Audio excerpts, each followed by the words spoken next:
हरे कृष्णा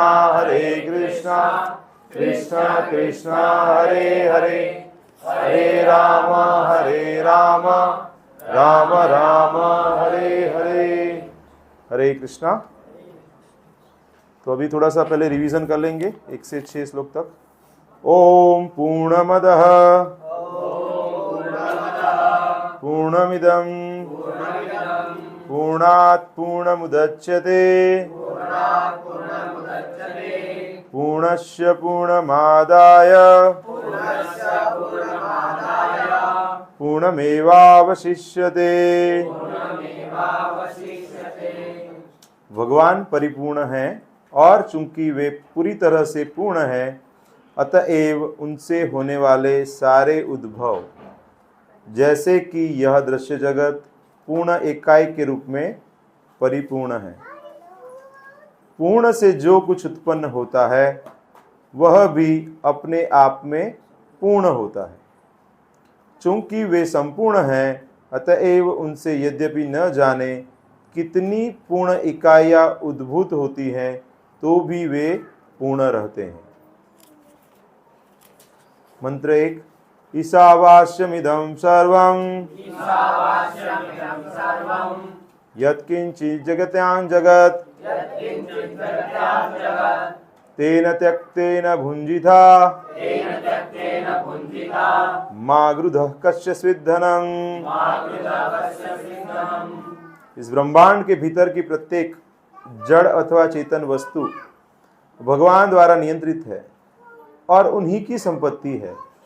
अतएव मनुष्य को चाहिए कि अपने लिए केवल उन्हीं वस्तुओं को स्वीकार करे जो उनके लिए आवश्यक हैं और जो उसके भाग के रूप में नियत कर दी गई है। मनुष्य को यह भली भांति जानते हुए कि अन्य वस्तुएं किसकी है, उन्हें स्वीकार नहीं करना चाहिए। मंत्र 2। कुर्वन्नेवेह कर्माणि जिजीविषेच्छतं समाः एवं त्वयि नान्यथेतोऽस्ति न कर्म लिप्यते नरे। यदि मनुष्य इस प्रकार निरंतर कार्य करता रहे तो वह सैकड़ों वर्षों तक जीने की आकांक्षा कर सकता है, क्योंकि इस प्रकार का कार्य उसे कर्म के नियम से नहीं बांधेगा। मनुष्य के लिए इसके अतिरिक्त कोई दूसरा मार्ग नहीं है। मंत्र 3। असूर्यानाम ते लोका अंधेन तमसावृताः तांस्ते प्रेता गच्छन्ति ये केचिदात्महनो जनाः। आत्मा का हनन करने वाला, चाहे वह कोई भी हो, उन लोकों में अवश्य प्रवेश करता है जो अश्रद्धालुओं के जगत के नाम से विख्यात हैं और अंधकार तथा अज्ञान से भरे हैं। मंत्र 4। अनेजदेकं मनसो जवीयो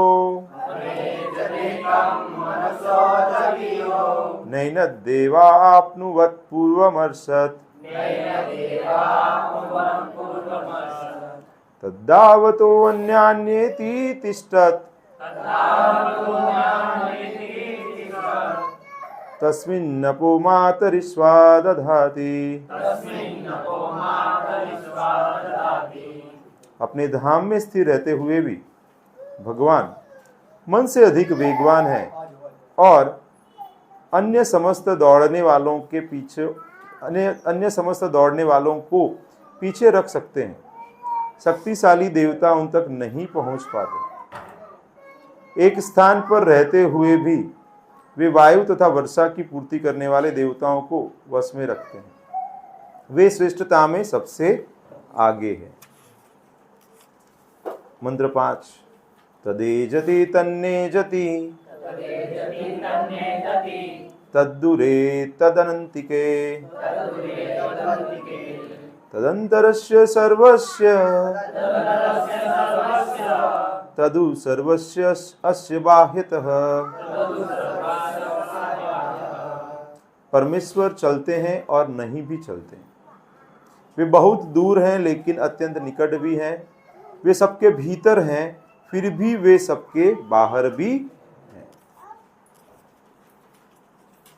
मंत्र 6। यस्तु सर्वाणि भूतानि आत्मनि एव अनुपश्यति सर्वभूतेषु चात्मानं ततो न विजुगुप्सते।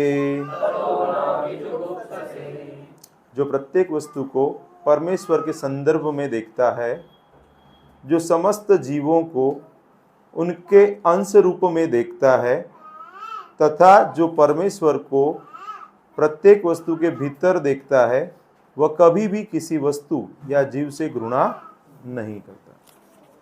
तो यहाँ तक हमने पढ़ाई किया था। आज हम मंत्र 7 लेंगे। उसके पहले शब्द ले लेते हैं। यस्मिन, जिस स्थिति में, सर्वाणि, सभी, भूतानि, जीव, आत्मा, चित्कण या आध्यात्मिक स्फुल्लिंग, एव, केवल, अभूत की तरह विद्यमान, विजानतः, जानने वाले का, तत्र, वहां पर, कह, क्या, मोह, मोह, कह, क्या, शोकः, शोक, एकत्वम, गुण की एकता, अनुपश्यतः, प्रमाण के माध्यम से देखने वाले का, या उस तरह निरंतर देखने वाले का।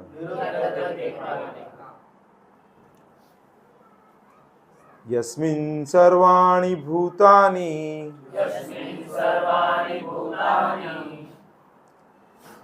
आत्मेवा भूद्विजानतः। यस्मिन् सर्वाणि भूतानि आत्मेवा भूद्विजानतः। तत्र को मोह कः शोक, तत्र को मोह कः शोक,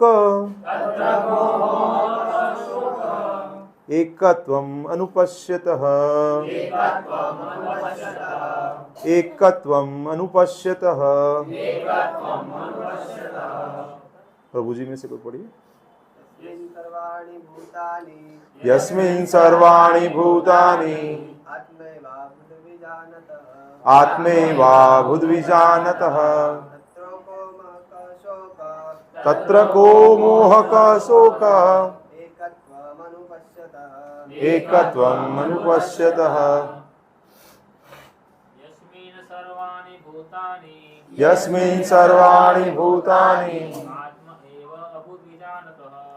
आत्मा विजातनः। तत्र को मोह का शोक, एकत्वम् अनुपश्यतः।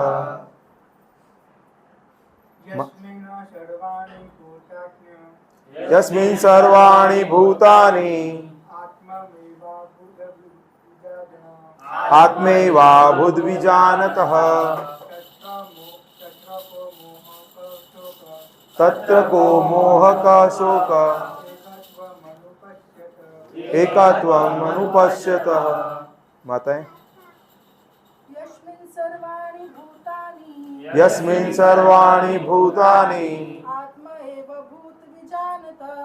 आत्मैवा भूद्विजानतः। तत्र को मोह का शोक, एकत्वम् अनुपश्यतः। और कोई पढ़ना चाहेंगे माताओं में से? सर्वाणि भूतानि यस्मिन् सर्वाणि भूतानि आत्मैवाभूद्विजानतः तत्र को मोहक शोक एकत्वम् अनुपश्यतः। अनुवाद एवं तात्पर्य श्रील प्रभुपाद के द्वारा। श्रील प्रभुपाद की जो सदैव समस्त जीवों को आध्यात्मिक स्फुल्लिंग के रूप में भगवान के ही समान गुण वाला देखता है, वही वस्तुओं का असली ज्ञाता हो जाता है। तो फिर उसके लिए मोह या चिंता कैसी? फिर से पढ़ रहा हूं। जो सदैव समस्त जीवों को आध्यात्मिक स्फुल्लिंग के रूप में भगवान के ही समान गुण वाला देखता है, वही वस्तुओं का असली ज्ञाता हो जाता है। तो फिर उसके लिए मोह या चिंता कैसे? तात्पर्य, मध्यम अधिकारी तथा उत्तम अधिकारी जिनका वर्णन ऊपर किया गया है, उनके अतिरिक्त अन्य कोई भी व्यक्ति जीव की आध्यात्मिक स्थिति को सही नहीं देख पाता। गुणात्मक दृष्टि से जीव परमेश्वर से अभिन्न है। जैसे हमारा स्वरूप है सच्चिदानंद, भगवान भी कैसा स्वरूप है उनका? सच्चिदानंद। मात्रात्मक रूप से हम उनसे अलग हैं, लेकिन गुणात्मक रूप से हम समान हैं, अभिन्न हैं। जिस प्रकार अग्नि के स्फुल्लिंग और अग्नि गुण की दृष्टि से एक है, फिर भी मात्रा की दृष्टि से ये स्फुल्लिंग अग्नि के समान नहीं है। जैसे कोई अग्नि का जो स्फुल्लिंग है वो अग्नि से अलग निकल गया है तो ठंडा हो जाएगा, लेकिन अग्नि तो गर्म रहेगा ना। तो जैसे उससे दूर हो जाता है तो वो अपना टेम्पररी भौतिक चीज़ों से वो प्रभावित हो जाता है। जब आत्मा भगवान के संपर्क में नहीं रहता है और भौतिक जगत में आ जाता है तो वो माया से प्रभावित होता है। माया के तीनों गुणों से प्रभावित होने की वजह से वो जो गुण का प्रभाव रहेगा उसके हिसाब से वो प्रभाव आता है उसके ऊपर। बताते हैं कि अग्नि के समान नहीं है, क्योंकि स्फुल्लिंग में ताप तथा प्रकाश की जो मात्रा रहती है वह अग्नि के ताप तथा प्रकाश की मात्रा के तुल्य नहीं होती है। महाभागवत को इनमें एकत्व इसलिए दिखता है क्योंकि वह प्रत्येक वस्तु को परमेश्वर की शक्ति के रूप में देखता है। चूंकि शक्ति तथा शक्तिमान में कोई अंतर नहीं होता, अतएव उनमें एकत्व का भाव होता है। तो गुण रूप से जीवात्मा और परमात्मा गुणात्मक तरीके से समान है, लेकिन मात्रात्मक रूप से समान नहीं है। इसीलिए जो नास्तिक है या मायावादी है या अन्य जो है जो भक्ति में नहीं है, वो कई बार जीवात्मा को परमात्मा के स्तर पे समझने का मिथ्या प्रयास करते हैं। तो उसको हमें समझना चाहिए कि वो गलत धारणा है। यद्यपि विश्लेषणात्मक दृष्टि से ताप तथा प्रकाश अग्नि से भिन्न है, तथापि ताप तथा प्रकाश के बिना अग्नि शब्द का कोई अर्थ नहीं रह जाता। इसलिए सामासिक रूप में ताप, प्रकाश तथा अग्नि सभी एक हैं। इस मंत्र में एकत्वम अनुपश्यतः शब्द सूचित करते हैं कि मनुष्य को चाहिए कि वह प्रामाणिक शास्त्रों की दृष्टि से समस्त जीवों के एकत्व को देखे। परम पूर्ण भगवान के पृथक पृथक स्फुल्लिंगों में पूर्ण के लगभग 80% ज्ञात गुण पाए जाते हैं, लेकिन मात्रा में वे परमेश्वर के तुल्य नहीं होते। तो बताएंगे लगभग 80% कैसे बता रहे हैं तो भाई बता देना। पूर्ण भगवान है, उनका 80% तक के गुण दिखे जाते हैं, तो 80% कैसे बताते हैं? मतलब हम देखने में उनके जैसे मतलब जो सबसे सर्वोच्च जीव है वो कौन है? ब्रह्मा। ब्रह्मा जी में कितने गुण रहते हैं? 50 गुण रहते हैं। और शिव जी में कितने गुण रहते हैं? 55 रहते हैं। और विष्णु में 60 गुण रहते हैं। कृष्ण में कितने रहते हैं? तो जब आप 50 डिवाइडेड बाय 64 उसको परसेंटेज करेंगे तो दैट कम्स टू 78%। तो इसलिए प्रभुपाद जी बताते हैं कि लगभग 80% ऐसे बताया जाता है। जो सर्वोच्च जीव भी हैं, ब्रह्मा जी भी हैं, तो अगर उनके जो बेस्ट क्वालिटी बोलेंगे जीवात्मा में, जिनको भगवान एंट्रस्ट करते हैं कि पूरा जो भौतिक संसार है उसकी सृष्टि कीजिए आप, तो उनके अंदर मैक्सिमम कितना 80% तक रह सकता है।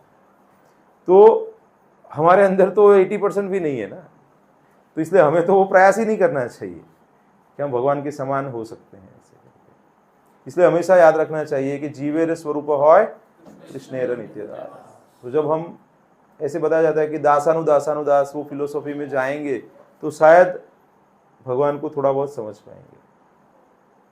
इसलिए बताया जाता है कि जो भगवान है उनके जो परिकर हैं, भगवान के जो दास हैं, उनकी सेवा करने का प्रयास करना चाहिए, क्योंकि हमारे वो शुद्धि का स्तर नहीं है कि हम भगवान की डायरेक्ट सेवा कर पाएं, और भगवान हमारी डायरेक्ट सेवा लेना पसंद भी नहीं करते। भगवान उनके अंतरंग जो पार्षद हैं उनके माध्यम से सेवा लेने का प्रयास करते हैं। इसलिए ऐसे बताया जाता है कि गुरु के माध्यम से भगवान को प्राप्त करने का प्रयास करना चाहिए।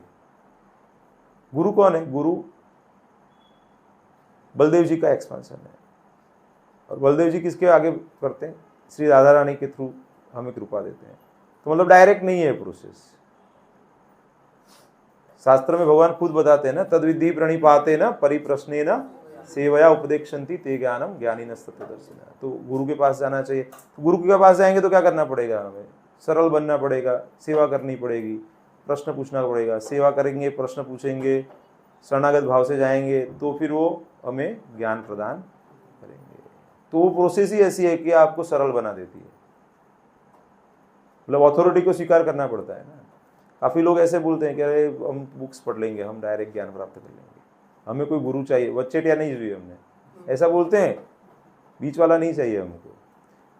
लेकिन ऐसे बताया जाता है कि गुरु की कृपा से कृष्ण और कृष्ण की कृपा से गुरु प्राप्त होते हैं। तो जो हमारी कुछ सुकृति इकट्ठा होती है तो क्या होता है? भगवान हमें कोई गुरु प्रदान करते हैं, और अगर हम गुरु की सही रूप से सेवा करेंगे तो भगवत प्राप्ति हो सकती है। प्रभुपाद बताते हैं कि गुरु को ऐसा नहीं समझना चाहिए कि वो भगवान है। मतलब गुरु को अपने गुरु का दास बनना चाहिए, और उनके गुरु को उनके गुरु का दास बनना चाहिए। तो वो जो परंपरा है वो भगवान तक जानी चाहिए। इसलिए अभी भगवत गीता वितरण के लिए कितने भक्त जाते हैं? सब लोग जाते हैं ना। आप लोग तो बताते हैं ना, इमम परंपरा प्राप्यम, वो ये परंपरा से जो 4.2 बताते हैं ना आप लोग, फिर आप पूरा परंपरा दिखाते हैं, तो ये देखो ये एज इट इज है। बताते हैं कि नहीं? ऐसा कौन कौन ऐसा बताते हैं? सब बताते हैं। यही क्यों लेना है? ऐसे बता लिखा है यथारूप। तो यथारूप इसलिए है क्योंकि वो परंपरा में आता है। कोई यूनिवर्सिटी का वैलिडिटी कब रहता है? जब वो आप एफिलिएशन रहेगा तो। ये तो यूनिवर्सिटी का कोई मतलब रहता है क्या? गवर्नमेंट मान्य रहना चाहिए ना। तो जो ज्ञान है वो भी अपने हिसाब से हम प्राप्त नहीं कर सकते, और ये तो आध्यात्मिक ज्ञान है। क्योंकि हम तो ऐसे 78% मैक्सिमम हो सकते हैं, ऐसे 100% कभी हो नहीं सकते। तो ये समझना चाहिए कि यदि हम दूसरी उपमा प्रयोग में लाएं तो कह सकते हैं कि समुद्र की एक बूंद में जितनी मात्रा में नमक होता है वह कभी भी पूरे समुद्र के उपस्थित नमक की मात्रा के तुल्य नहीं हो सकता। वो हम तो बूंद भी नहीं है, समुद्र की बूंद जिसने भी नहीं है। लेकिन एक बूंद में उपस्थित नमक अपने रासायनिक संगठन में सारे समुद्र में उपस्थित नमक के समान ही है। मतलब वो कॉन्सेंट्रेशन बता सकता है, क्वांटिटी नहीं बता सकता है। गुणात्मक तरीके से वैसा ही है, खारा ही है वो। यदि गुण तथा मात्रा दोनों की दृष्टि से व्यष्टि जीव परमेश्वर के तुल्य होता तो उसके भौतिक प्रकृति के वश में होने का प्रश्न ही नहीं उठता। वो अपना लाइट क्या है, अल्प मात्रा में है, तो जैसे भौतिक जगत में आता है अपना लाइट बुझ जाता है, माया का प्रकाश हमारे ऊपर छा जाता है। लेकिन भगवान जब आते हैं यहाँ पे तो ऐसा नहीं होता है। अभी 2 दिन पहले ही मेरा रामायण पूरा पढ़ के हो गया, तो उसमें प्रभुपाद जी स्पेशल एक लेक्चर लिया था, उसका 4 पेज दिया हुआ है लास्ट में। रामायण पढ़ा रहेगा तो पता रहेगा। उसमें लास्ट में प्रभुपाद जी ने एक प्रवचन दिया है तो भगवान के बारे में प्रभुपाद जी बताते हैं कि जब भगवान आते हैं यहाँ पे मनुष्य देह धारण करते हैं तब वैसी लीला करते हैं जैसे मनुष्य करते हैं वैसे ही करते हैं। और वो कई बार हम विलाप करते हुए देखते हैं, सीता जी का हरण हो जाता है, तो उनको सब पता है, फिर भी वो ऐसे ही करते हैं। वो आइडियल पुत्र कैसा होना चाहिए, बड़ा भाई कैसा होना चाहिए, राजा कैसा होना चाहिए, उनको पता था कि सीता माता तो पवित्र है, फिर भी वो परीक्षा लेते हैं। सीता माता भी मतलब भूमि में चले जाते हैं, मतलब ये सब लीलाएं हैं। तो कई बार हम नहीं समझ पाते हैं हमारी सीमित बुद्धि से, उसको समझने का प्रयास नहीं करना चाहिए, उसका आस्वादन लेना चाहिए। जैसे हमारी शुद्धि होगी तो समझ में आ जाएगा। अपनी सीमित बुद्धि से समझने का प्रयास नहीं करना चाहिए। अगर हम ऐसा सीमित बुद्धि से समझने का प्रयास करेंगे तो कई बार ऐसा हो सकता है कि हम भगवान के कार्यों में भेद कर सकते हैं, भेद बुद्धि लगा सकते हैं, तो उससे हमारा पतन हो जाएगा। समझ रहे? रावण को मारने के लिए भगवान को आने की कोई आवश्यकता नहीं थी, तो रावण को कोई भी मार सकता था। समझ रहे हैं आप? हनुमान जी मार सकते थे। Getting my point? लेकिन ये सब लीला करनी थी ना, तो जब आप लीला करेंगे तो लीला सुनेंगे तो हमारी शुद्धि होगी। चौथे अध्याय में भगवान बताते हैं ना, जन्म कर्म च मे दिव्यम एवं यो वेत्ति तत्वतः। तो मेरे जन्म और कर्म दिव्य हैं। भगवान के जन्म कर्म हमारे जैसे नहीं है, वो दिव्य है। उसको तत्व से समझना है। तत्व से कैसे समझेंगे? बार बार सुनेंगे। पुनर्जन्म नहीं होता है फिर हमारा। सो अर्जुन, तो अर्जुन जो मेरा जन्म और कर्म दिव्य है वो समझता है, उसको पुनर्जन्म नहीं होता है, मतलब भौतिक जीवन में नहीं आना पड़ता है। लेकिन प्रभुपाद जी और आगे बताते हैं, अरे आना पड़े तो कोई प्रॉब्लम नहीं है, इस्कॉन में ही जन्म मिलना चाहिए, प्रचार करना है। प्रभुपाद तो मुक्त जीव थे ना, फिर क्यों आए इधर? भक्ति सिद्धांत सरस्वती महाराज तो मुक्त जीव थे, क्यों आए इधर? बाकी के जीवों का कल्याण करने के लिए आए ना। समझ रहे हैं आप? तो you should not Aspire for liberation, you should Aspire beyond liberation. मतलब हमें जीवन ही ऐसा जीना चाहिए कि जीवन मुक्त हो जाए, हम जीवन जीते जीते ही मुक्त हो जाए, और साथ में बाद में और लोगों का कल्याण कर पाए। समझ रहे हैं आप? जो पुलिस डिपार्टमेंट में, आर्मी में कार्य कर रहा है ना, उसको मेडल मिलेगा ना, उसको कोई जेल में डाल देगा क्या? लेकिन अगर जेल में भी जाता है तो अच्छा ही कार्य करता है वो। तो वैसे ही अगर भक्त दूसरा जन्म भी लेते हैं तो वो बंधन नहीं होता है उनके लिए। वो बाहरी रूप से जैसे भगवान के जन्म और कर्म दिव्य है, वैसे ही जो महान भक्त और भागवत हैं उनके जन्म और कर्म भी दिव्य होते हैं। लेकिन हमारी बुद्धि से हम उसको समझ नहीं, भगवान के नहीं समझ पाते हैं, तो भक्तों के कैसे समझ पाएंगे? जैसे प्रभुपाद जी का जीवन देखेंगे तो उसको भी हम लोग नहीं समझ पाते हैं। हमको ऐसा लगता है कुछ तो कर्म रहेगा, उसकी वजह से घर से निकलना पड़ा उनको। ऐसा नहीं है, वो भगवान की कृपा और भगवान की इच्छा थी कि ऐसा कुछ संयोग करे कि वो अपना जीवन पूरी धरातल के लिए उपलब्ध करवा दे। नहीं तो घर पे रहते, गृहस्थी रहते तो लिमिटेशन रहते ना, तो हम लोग यहाँ पे नहीं बैठे होते। प्रभुपाद घर से नहीं निकले रहते तो हम लोग यहाँ पे बैठे रहते क्या? तो इसीलिए भक्तों को हमारी बुद्धि से आकलन नहीं करना चाहिए, शास्त्र बुद्धि से आकलन करना चाहिए, समझना चाहिए। अगर नहीं समझ में आ रहा तो उनको श्रेष्ठ है ऐसे ही मान लेना चाहिए, क्योंकि हमारी बुद्धि बहुत सीमित है। और भौतिक जगत में जितना हम भौतिक एजुकेशन ले लेते हैं, हमारी बुद्धि उतनी ही कॉम्प्लिकेटेड हो जाती है। उपाधि बोलते हैं ना, हमारे पास कई कई उपाधि है, आदि व्याधि उपाधि। तो डिग्री को क्या बोलते हैं? तो जितना ज़्यादा डिग्री है तो उतना क्या है, सरल होना डिफिकल्ट है, मोर कॉम्प्लेक्स। तो यहाँ पे बताते हैं कि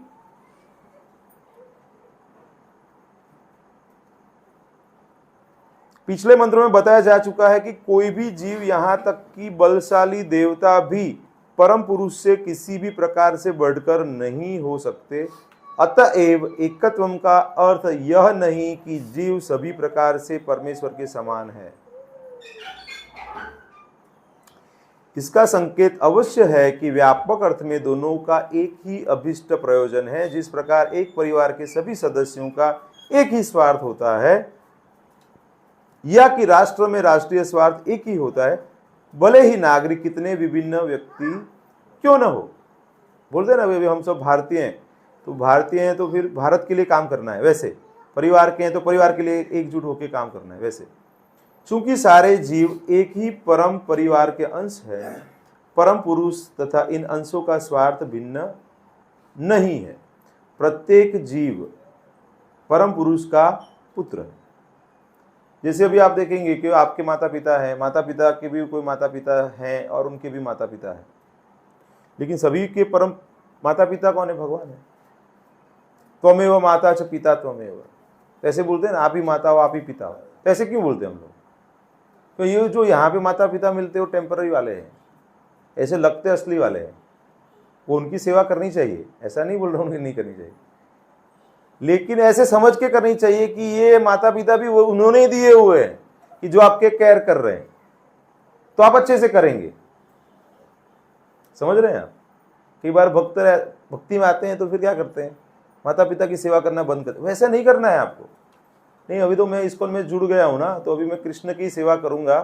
अभी माता पिता बीमार है तो मैं उनकी क्यों सेवा करूं? कृष्ण की ऐसा नहीं करना है आपको।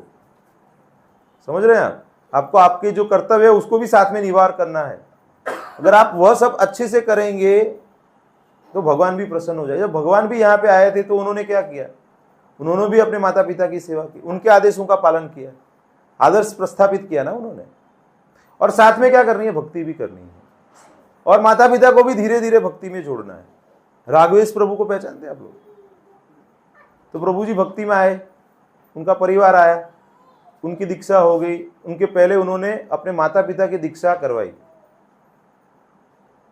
और उनकी माता को कैंसर था, तो लास्ट समय में प्रभु जी भक्ति कर रहे थे, तो घर पे कीर्तन हुआ, और उनके संग में ही लास्ट समय में उन्होंने प्राण त्याग किया।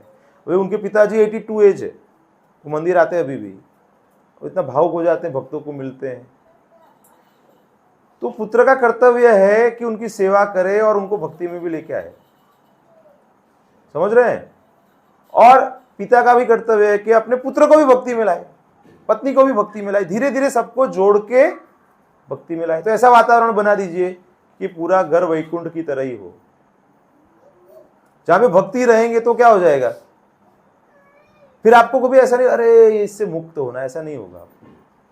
अभी हमारी स्थिति अलग है, हमारे घर की स्थिति वैकुंठ जैसी नहीं है। तो वैकुंठ जैसी बनाने के लिए क्या करना पड़ेगा? सभी को भक्ति में जोड़ना पड़ेगा। कोई डिफिकल्ट नहीं है, समय लगता है। कभी 5 साल में हो जाता है, कभी 20 साल भी लगते हैं, कभी 50 साल भी लगते हैं। इतने जन्म से आए हैं तो थोड़ा टाइम तो लगेगा ना। अभी ऐसे मैंने काफी भक्त देखे हैं जो चाय छोड़ना भी उनके लिए बहुत डिफिकल्ट होता है, और कुछ ऐसे कि सब कुछ एक साथ छूट जाता है। फॉरेन के कुछ डिवोटीज हैं, सारी गलत प्रवृत्तियां एक साथ छूट गई क्योंकि प्रभुपाद की कृपा मिल गई थी। ऐसे थोड़ी छूट सकते हैं। वो उन्होंने शास्त्र पढ़े तो बोले कि प्रभुपाद ये कैसे हो गया, हमारा तो कोई सुकृति था नहीं। तो प्रभुपाद ने बोला मैंने सुकृति दिया आपको। तो मैं हमेशा भगवान को प्रार्थना करता हूँ कि मैं यहाँ पे बैठ के प्रवचन देता हूँ, कोई ताकत तो है नहीं अपनी, लेकिन आप ताकत दीजिए कि मैं बोलूँ वो सही हो जाए। समझ रहे हैं ना? आप कोई जगह पे बैठ के कुछ बता रहे हैं, शास्त्र के आधार पे बता रहे हैं, तो आपके अंदर कोई ताकत नहीं रहती है। लेकिन जो गुरु परंपरा है, ऑन बिहाफ ऑफ आप जब बता रहे हैं, तो उनकी ताकत से आप जब बताते हो तो वो बात सही हो जाती है। और मैंने काफी अनुभव किया है कि काफी जो भक्त हैं जो जुड़ते हैं और भक्ति में श्रद्धा हो जाती है तो वो तुरंत अपलिफ्ट कर जाते हैं। देखा है आपने? कितने भक्त हैं 16 माला कर रहे हैं।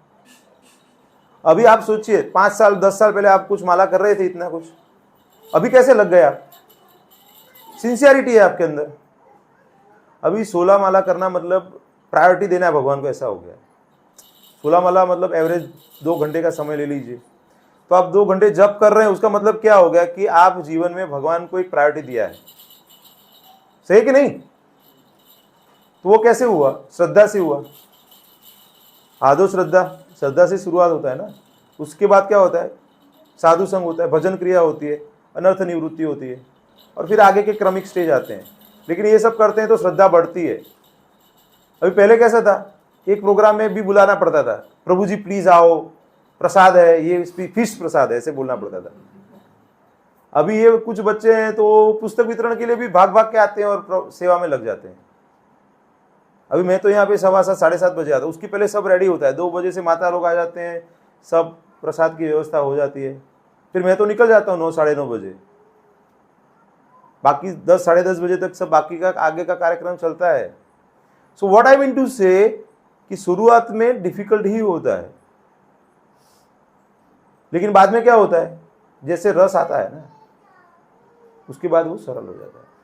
तो ये रस बना के रखना है, और उसके लिए क्या करना है, भक्तों का संग छोड़ना नहीं है। क्यों? क्योंकि मात्रात्मक रूप से हम बहुत छोटे हैं, गुणात्मक रूप से हैं, लेकिन गुण का प्रभाव अगर बहुत लोग हैं तो मात्रा का प्रभाव भी मिलेगा हमें। एसोसिएशन क्यों जरूरी है? क्योंकि मात्रा हमारी कम है, अगर ज्यादा लोग रहेंगे तो बचे रहेंगे, कलयुग में पर्टिकुलरली।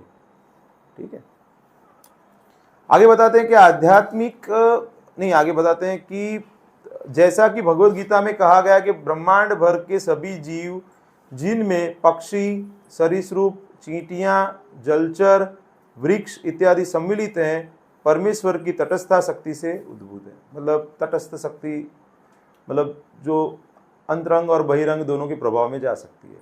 तो हमें अंतरंग के प्रभाव में रहने का प्रयास करना चाहिए। अतएव ये सभी परम पुरुष के परिवार से संबंधित हैं, इनमें स्वार्थों का टकराव नहीं है। दुर्गा देवी तब तक परेशान करेगी जब तक आप राधा रानी के संरक्षण में नहीं जाएंगे। कोई एक तो देवी के संरक्षण में जाना पड़ेगा। तो क्या है, राधा रानी के संरक्षण में चले जाओ तो दुर्गा देवी बोलेंगे अच्छा आप संरक्षण में हो तो कोई बात नहीं, तो आपको मैं परेशान नहीं करूंगी। आध्यात्मिक जीव भोग के निमित्त हैं, जैसा कि ब्रह्मांड वेदांत सूत्र में वर्णित है, आनंदमयोभ्यासात्। भगवान है वो भोगता है। 5वें अध्याय में भगवद गीता में भगवान 29वें श्लोक में बताते हैं, भोक्ताराम यज्ञतपसाम सर्वलोक महेश्वरम श्रुदम सर्वभूतानाम ज्ञात्वा शांति पृच्छते। तो कौन है भगवान? भगवान भोक्ता है और हम क्या है? भोग्य है। तो यहाँ पे क्या बताते हैं, आध्यात्मिक जीव भोग के निमित्त है, जैसा कि वेदांत सूत्रों में बताया, आनंदमयोभ्यासात्। प्रकृति एवं संरचना दोनों ही सृष्टि से प्रत्येक जीव, जिनमें परमेश्वर तथा उनका प्रत्येक अंश सम्मिलित है, शाश्वत आनंद के लिए है। जीव जो कि शरीर के बंधन से जकड़े हैं, निरंतर आनंद की तलाश में रहते हैं। समथिंग फील गुड, कुछ देखने के लिए अच्छा मिल जाए, कुछ सुनने के लिए अच्छा मिल जाए, खिचड़ी प्रसाद है, अच्छा फिश प्रसाद है, ऐसे थोड़ा ऐसे। अभी हम वही स्तर पे है ना, तो अभी हमें वो उसमें भी प्रभुपाद बताते कोई बात नहीं है, उसका भी आनंद ले लो, लेकिन कृष्ण के संबंधित रखना चाहिए। तो धीमे धीरे क्या होगा, फिर वो आप बाहर निकल जाओगे। समय लगेगा ना, अभी बद्ध जीव है हम लोग। वो धोती कुर्ता पहन लिया है, गले में माला पहन लिया है, तिलक कर लिया, तो शुद्ध भक्त थोड़ी हो गए। वो तो अभी क्या है, बेसिक शुरुआत किया है, थोड़ा सा प्रोटेक्शन मिल जाता है उससे। अभी ये कपड़े पहन के मूवी देखने तो नहीं जा सकते ना, तो बेनिफिट है, समझे आप उरारी पे जाके खाना तो नहीं खाओगे ना ये कपड़े पहन के, तो इसलिए प्रोटेक्शन है आपको। तो आप जाएंगे तो भी आपको इच्छा भी होगी ना, तो भी आप अरे यार अभी बाद में, चलो ठीक है। वो अपने पुराने संस्कार होते हैं ना। अभी मैं हॉस्पिटल से जा रहा था घर पे, मेरा घर नजदीक है, वॉकिंग जा रहा था मैं, तो एक कार से निकले 2-3 लेडीज, कोई आंटी थे वो रुके हुए हैं कार में, बाकी लेडीज हैं वो सब पानीपुरी वाले के आगे जाके भैया चलो आने दो ऐसे। तो मतलब ये सब हम कर चुके हैं, ऐसा नहीं बता रहा हूं, हम ये सब कर चुके हैं, ऐसा कुछ पुराना नहीं है, 2-5 साल पहले की बातें हैं, 10 साल पहले की बातें हैं।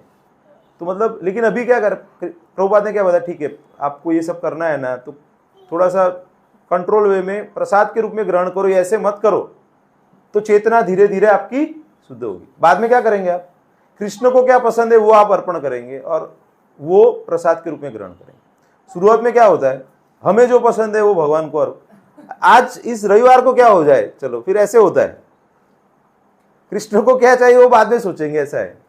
लेकिन शुरुआत तो करनी पड़ेगी ना, कैसे, तो एकदम से तो होगा नहीं ना, धीरे धीरे होगा। तो यहां पे बताते हैं कि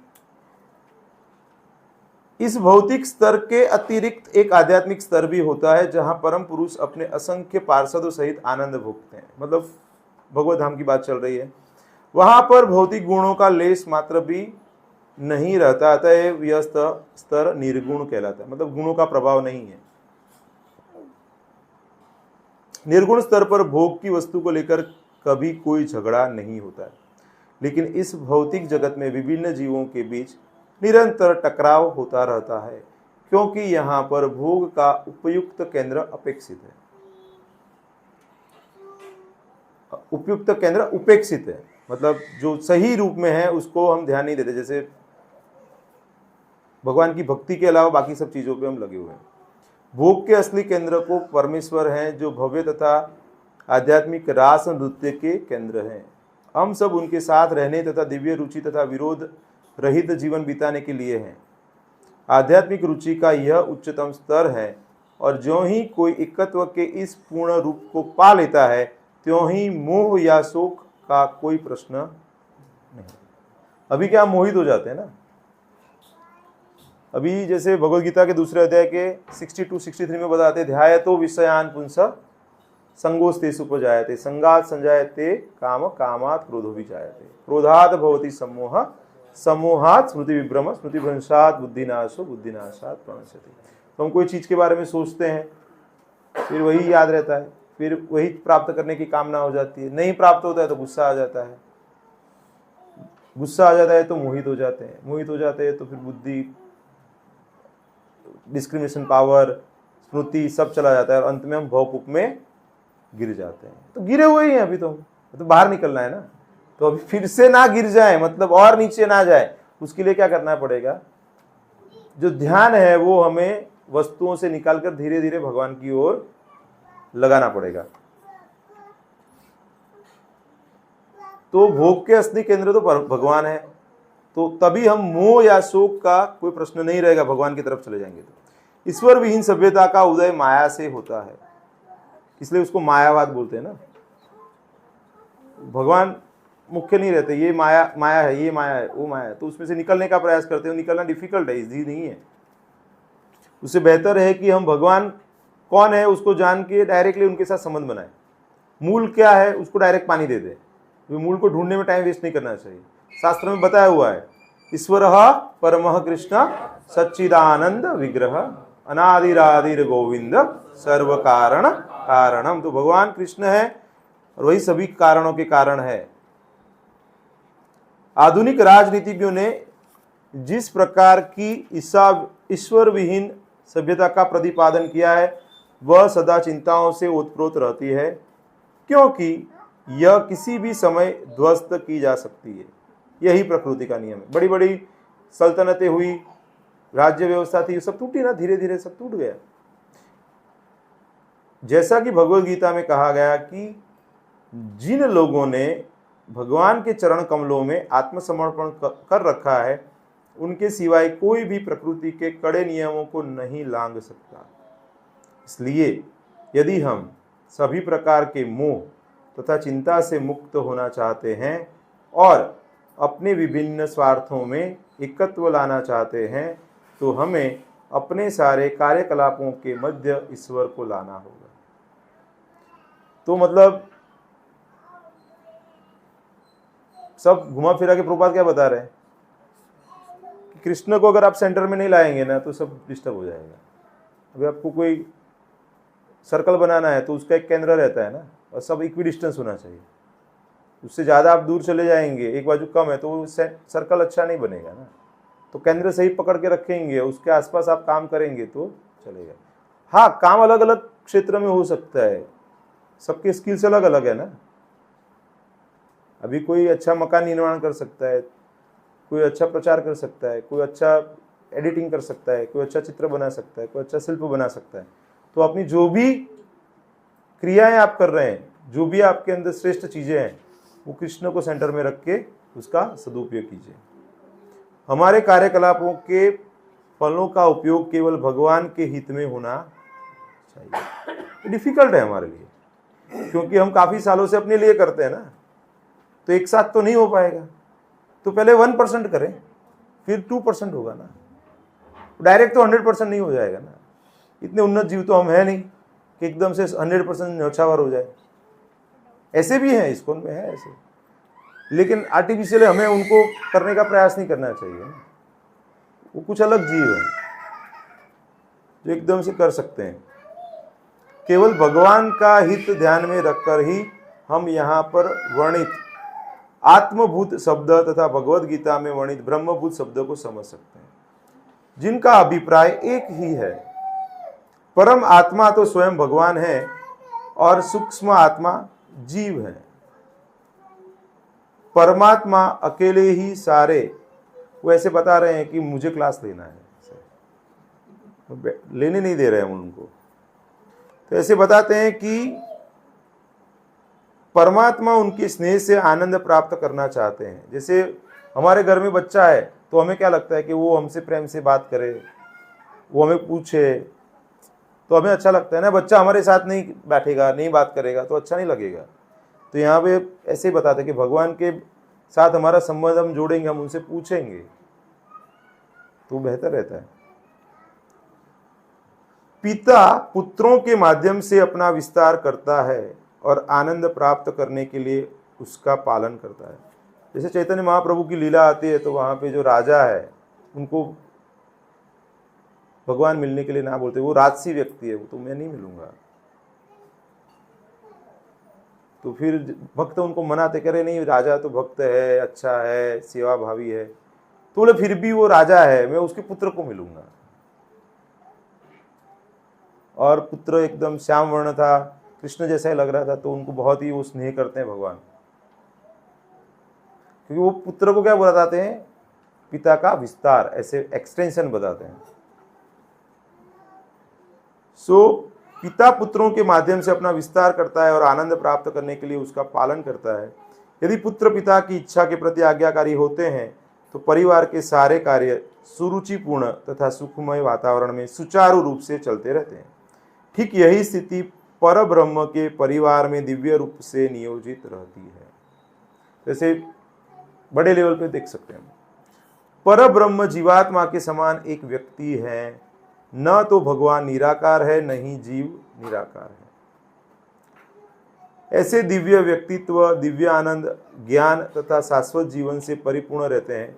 आध्यात्मिक जीवन की यही असली स्थिति है, और जो ही मनुष्य को इस आध्यात्मिक पद का बोध हो जाता है त्यों ही वह परम पुरुष श्री कृष्ण के चरण कमलों में समर्पित हो जाता है। किंतु ऐसे महात्मा का दर्शन विरले ही होता है।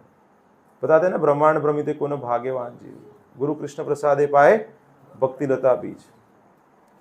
और भगवद गीता में भी भगवान बताते हैं ना कि ब्रह्मांड, ये अपना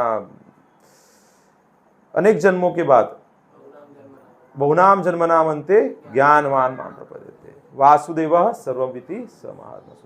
बहुत डिफिकल्ट है, मतलब भगवान को जीवन का लक्ष्य समझना, मानना, स्वीकार करना और उसके हिसाब से चलना, वो इतना सरल नहीं है। तो इसे ऐसे महात्मा का दर्शन विरले ही होता है, क्योंकि ऐसी दिव्य अनुभूति अनेकानेक जन्मों के बाद ही प्राप्त होती है। किंतु एक बार प्राप्त हो जाने पर किसी तरह का मोह या शोक या भौतिक अस्तित्व के दुख, जन्म तथा मृत्यु नहीं रह जाते, तो हमारे वर्तमान जीवन में अनुभव किए जाते हैं। श्री ईशोपनिषद के इस मंत्र से हमें यही जानकारी प्राप्त होती है। हरे कृष्णा। तो आज हम क्या सीखे, कोई बताएंगे? बहुत सरस, बहुत सरस। जाओ काले आओ जो। हाँ, आज क्या सीखे हम लोग? आज के श्लोक में भगवान क्या बताना चाहते हैं? जीवात्मा और परमात्मा में क्या फर्क है? मात्रा में फर्क है, गुण के रूप से तो सेम है। और वो संबंध जोड़ के रखना चाहिए आपको, भगवान को केंद्र में रखना चाहिए, तो संबंध जुड़ा रहेगा। ऐसे हो जाएगा अगर हम अपने आप को भगवान के समान ही मानेंगे तो बोले हमें भगवान की क्या जरूरत है, हम भगवान ही है ना।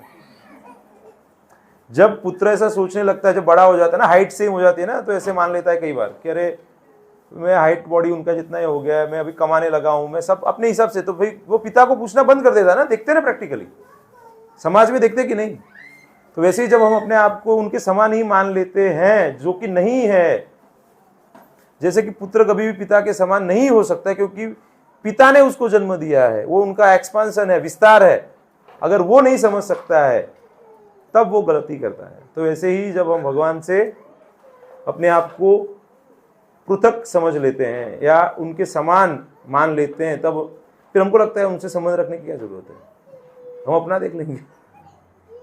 तो भगवान बोलते हैं देख लो आप, इसीलिए तो भौतिक जगत में भेजा है, यहाँ पे देखने का कुछ होता नहीं है, फिर याद आता है कि वापस चलो। ठीक है, तो नेक्स्ट वीक एग्जाम रहेगा अपना।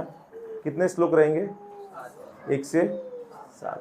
कोई 8वां श्लोक भी पढ़ के आ सकते हैं क्योंकि फिर 8वां श्लोक भी पढ़ना ही है हमें। तो आपको वो श्लोक जितना याद रह सकता है याद करो, और रोज 2 बार पढ़ो आप, और अनुवाद पढ़ो। ठीक है, जिसको श्लोक आएगा वो श्लोक लिख सकते हैं, जिसको श्लोक नहीं आता है तो अनुवाद लिख सकते हैं।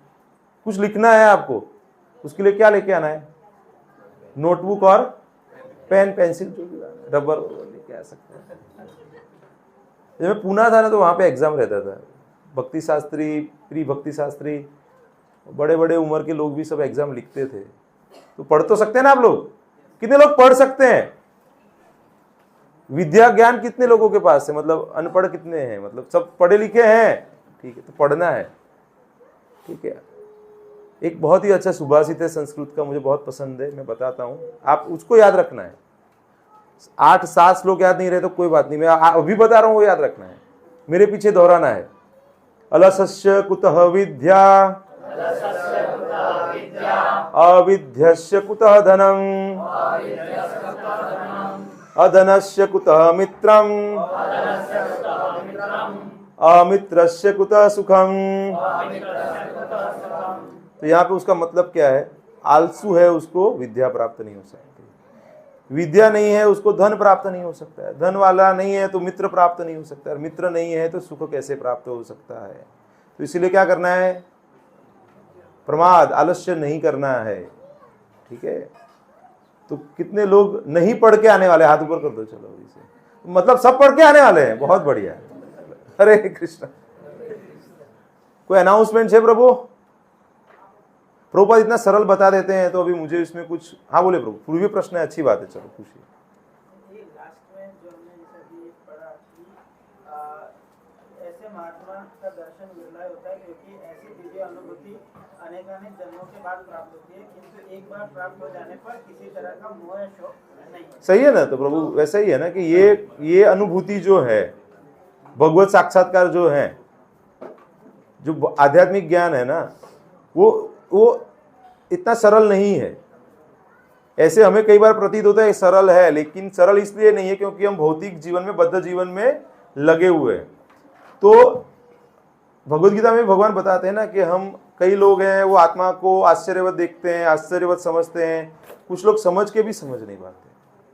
तो मतलब उसको आत्मसात करना वो स्तर पे 100% और वही स्तर पे रहना वो विरल है। इसलिए बताते हैं ना कि बहुत जन्मों के बाद वो हो पाता है। तो बहुत जन्मों के बाद अगर हो गया ना जिसको, वो फिर क्यों छोड़ेगा ना? समझो आपको कोई मूल्यवान वस्तु प्राप्त हो गई है, तो हम लोग क्या उस प्रोसेस में, हमें पूर्ण रूप से प्राप्त नहीं किया है ना, इसलिए लगे हुए हैं हम लोग। जब प्राप्त हो जाएगी ना, फिर आप लोग भी प्रचार करते रहेंगे ना। फिर आपको मुझे बोलना नहीं पड़ेगा कि आप माला करो, समझ रहे हैं आप सेवा करो, पुस्तक वितरण करो, क्योंकि आपको कुछ अमूल्य चीज प्राप्त हो जाएगी। तो वो अमूल्य चीज आप क्या करोगे? बांटने के लिए प्रयास करोगे। प्रभुपाद ने क्या किया? वो चीज बांटी। अभी उनमें से कुछ व्यक्ति ऐसे थे जिनका भाग्य खुल गया, तो उन्होंने भी वही कार्य किया। जैसे उनके बहुत बड़े शिष्य हैं जो सन्यासी हैं, अभी कुछ भक्त हैं, तो वही कार्य कर रहे हैं। फिर वो दूसरी चीजों में नहीं लगेंगे ना। तो अभी हम वो स्तर पे नहीं पहुंचे हैं ना, लेकिन प्रभुपाद की मूवमेंट ऐसी है कि इससे भी थोड़े आगे लेवल की है कि जो एक जन्म दे दिया ना इसमें, उसका कल्याण हो जाएगा। ये बार बार प्रभुपाद बताते हैं, एक जन्म दे दो आप, just give one life time. पूरा लाइफ टाइम भी नहीं, अभी जितना बचा है उतना दे दो आप। अरे 5 साल बचे हैं, 2 साल बचे हैं, 1 साल बचा है, जितना 100% दे दो कि भाई भगवान आपको देना है। तो कितने लोग ऐसे तैयार हैं हाँ, तो तैयारी तो करो अभी, अभी तब देने का होगा ना। समझ रहे हैं आप मेरी बात? अभी ये लोग सब कर चुके हैं, ये यही कर रहे हैं, तो इनका टिकट फाइनल है, अभी आपका पता नहीं। जो ये काम में लगे हुए हैं ना पुस्तक वितरण में, उनका टिकट फिक्स है। तो पुस्तक वितरण करो अभी। ये महीने में क्या करना है आपको? 100 बुक्स करना है, ज्यादा नहीं करना है। कितना करना है? पुस्तक वितरण करो या खरीदी करो, आपको तय करना है। खरीदी करके वितरण करो या वितरण करके फिर वो उसके अंदर डाल दोगे 100 बुक्स किया आपने, ठीक है। अभी हरे कृष्णा।